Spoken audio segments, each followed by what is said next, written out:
always start with this chart. I know many of you have been to my presentations before.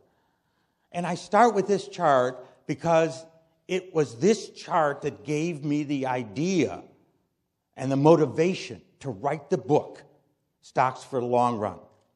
I spent almost 3 years gathering historical data on the major asset classes, stocks, bonds, treasury bills, etc., and so on, prices. I wanted to see how they behaved over long periods of time and whether that would give me any insights into what investors should do with their money. I'm going to show you the growth of wealth, starting with a single dollar in 1802.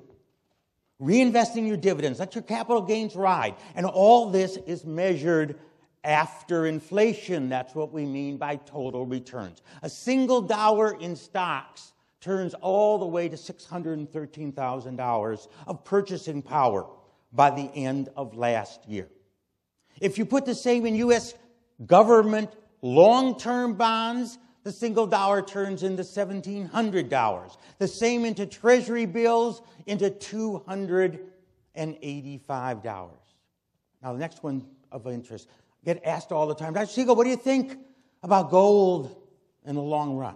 Well, I guess if your great-great-great-great-great-grandfather back in 1802 bought a little nugget of gold, which cost him $1 single, and he put that nugget in a vault, not to be opened for, 208 years, until the great-great-great-great-grandchild opens it today and sells it at today's price in the open market.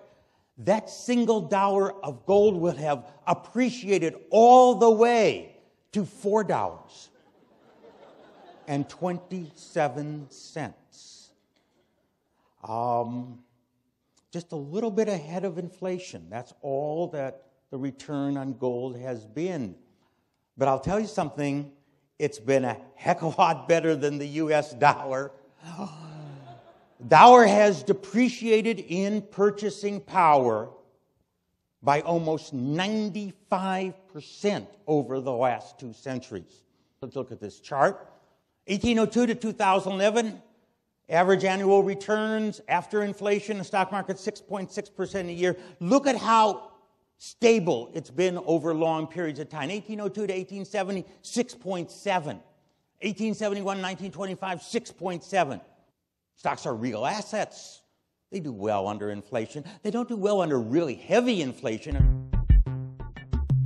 People say, oh yeah, Jeremy, I know stocks give higher returns, but they're so volatile. I know I stick with bonds and they're low returns. Actually, one of the riskiest investments you can hold in the long run is U.S. Treasury bonds. This might surprise you. In all of history, there has never been a 20-year period where you've had negative after inflation returns in stocks. You have had them in bonds. And I'll tell you, looking forward, we're, in my opinion, exactly in that period.